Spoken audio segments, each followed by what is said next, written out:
It's time to quilt!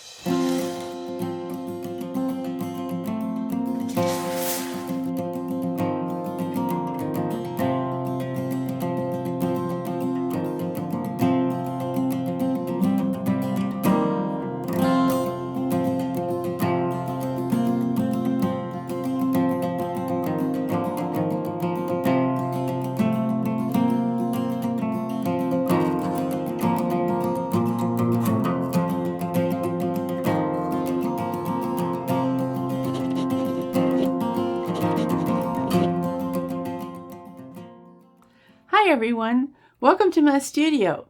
First of all, thanks to my subscribers and for all the positive comments I have received on my videos so far. I always like making landscape quilts, and one of the most common elements in those is making trees. So today I thought it would be fun to make a small tree scene suitable for a wall hanging, a decorative pillow, or the side of a tote bag. It's a great skill building project with a big tree in it that can be resized, reversed, or modified to use it in multiple settings of your own.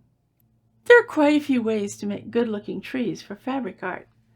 Today, though, we'll talk about creating a textured applique tree trunk with a broiderie perse machine applique tree top.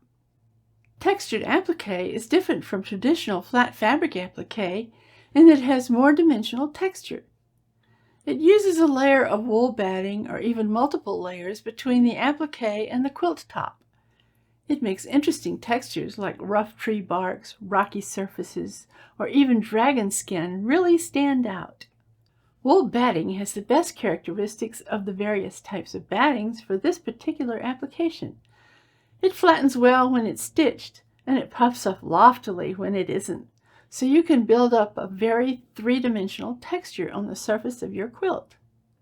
Broiderie perse, which I am using for the treetop, has been around since at least the 1700s. It uses motifs from printed fabrics that are cut out and appliqued onto a background to create a scene. The original technique involved turned edge applique by hand, but I am using a fused raw edge technique that I stitched down while quilting the piece. So let's make one. The background for this piece is about 18 by 22 inches and is in two pieces that are applique pieced together to create a simple horizon line. If you're using my pattern and workbook, which I'll talk about at the end of the video, then you'll want to print out the pages with the tiled background and tape them together. You will find their symbols, column, and row numbers, and a grid on the pattern to help you get it aligned and taped properly.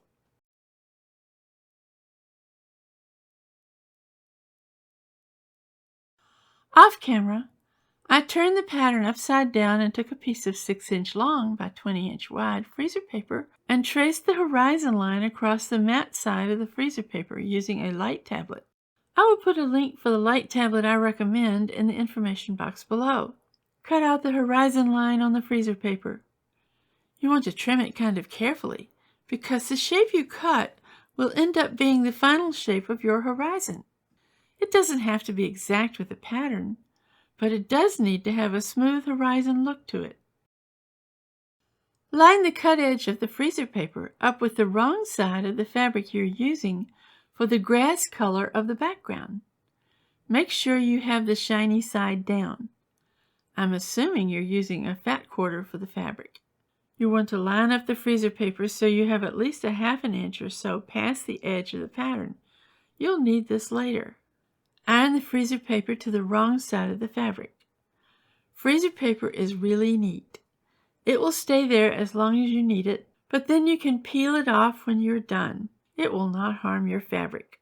Be careful not to overpress or you can actually remove the sticky part of the freezer paper. Now trim the fabric to about a seam width above the horizon. For something like this, I like a 1/2 inch, but some people like a 1/4 inch, and that's fine too. Now see where the curve is concave? You need to make clips from the edge of the fabric to the edge of the freezer paper in this area. Put a piece of freezer paper on your ironing surface to protect it. Spray starch into the cap of the starch bottle. With one of the stiff brushes, paint the starch along the edge of the horizon in the seam area of the fabric and turn along the edge of the freezer paper. Iron along the very edge of the horizon line. You may want to use some kind of stick to hold the edge folded while ironing this so you don't get burned. I have a 2-stick set called Applique rods, and I really like them, but I only use one for something like this. Adjust any folds or wrinkles and then iron the seam down all the way. Remove the freezer paper. Iron the fabric to flatten it well. Rinse your brush, but maybe mark it so you know to only use it with starch. Referencing the pattern, place the grassy hill onto the sky fabric and glue along the edge with Roxanne's basting or some other temporary glue. Heat set with your iron. Using your open-toed embroidery foot and your needle set as far to the right as your machine will allow, applique stitch along the edge of the grassy hill horizon using a narrow zigzag stitch. I'm using a matching green 100 weight thread and an 80-12 top stitch titanium needle. Turn to the back and trim the sky fabric on the inside to a little over 1/4 inch along the horizon seam so you end up with a reasonably sized seam between the two pieces. Press the background in its entirety. Print out and tape together the tree pattern. Off camera, I used a light tablet to trace the tree pattern on the right side of the tree fabric with a chalk pencil. I am using a scrap piece from a hand-dyed fabric for the tree, but a mottle brown pattern cotton fabric with a little color variation would work just fine. Don't cut this out on the traced edge yet, but roughly cut around the tree away from the traced edge of the tree. Make sure your wool batting is nice and flat with no wrinkles, and place the tree fabric onto the batting. Put a few pins in the middle away from the edge or use temporary spray adhesive to get the tree to stay in place. Baste around the edge of the tree fabric outside the tree tracing in the rough cut edge. You will be cutting this basting off, so you don't need to use a specific stitch length. Now, using a matching 40 weight embroidery thread and a 90-14 top stitch needle, stitch around the tree applique along the traced line. You can do this either free motion or straight stitch.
Now you want to use free motion stitching to create a bark pattern on the trunk. Remember, a lot of bark texture is kind of elongated along the length of the trunk, sometimes rough and sometimes with smoother curves or lines. I have a few suggested patterns in the project workbook, or you can look at pictures of tree bark to make some of your own.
With a very sharp pair of scissors, cut the applique close to the tree outline, angling the scissors slightly so the batting is thinner at the edge than in the middle of the applique.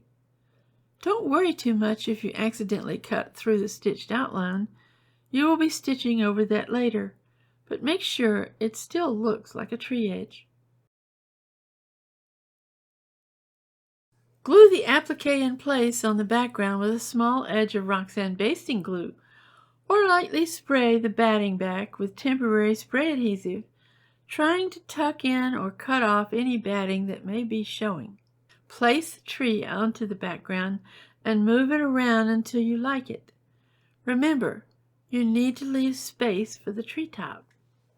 Off camera, I ironed Steam Seam 2 onto the back of the flowery fabric I am using for the treetop. I have in mind a slightly stylized tree that is in full spring flower. I carefully cut out blobs of flowers to place around the treetop. You can use flowers or leaves or just an interesting green print for your treetop blobs if you wish.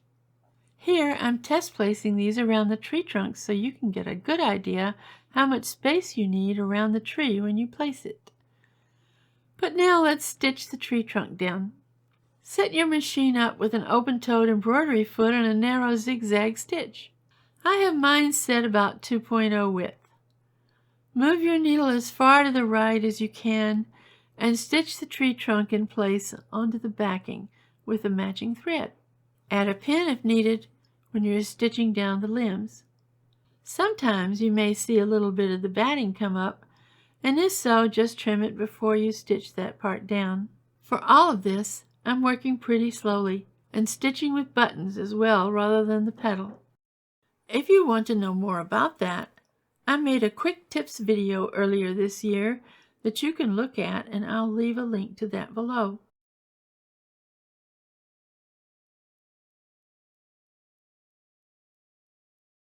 I have finished stitching down the tree and very carefully trimmed loose threads from the fabric. I also placed the cut blobs of flowers around the treetop until I liked them before I steam pressed them down. Remember to leave enough space between the top of the tree and the top of the background for straightening and binding the project. I'm not going to stitch down the broidery purse flowers at the sewing machine. We'll do that as part of the quilting process. So at this point, the project is all ready to sandwich it together and quilt it. Thank you all for watching. I hope this gave you a clear sense of the project and how the techniques for this work. But if you have any questions, please post them below and I'll try to answer them. If you want a more complete workbook for the project with a pattern, texture quilting designs, a supply list, and step-by-step instructions, then there's a link below to my website where you can get it. There's just a nominal cost, which helps support my producing new content for this channel. The pattern is sized so that you can make it from a few fat quarters or even scraps. In the next video, we'll show the quilting, the fun highlight painting, and decorative stitching to finish this project in style. Don't forget to subscribe, and most of all, have fun in your studio. See you next time.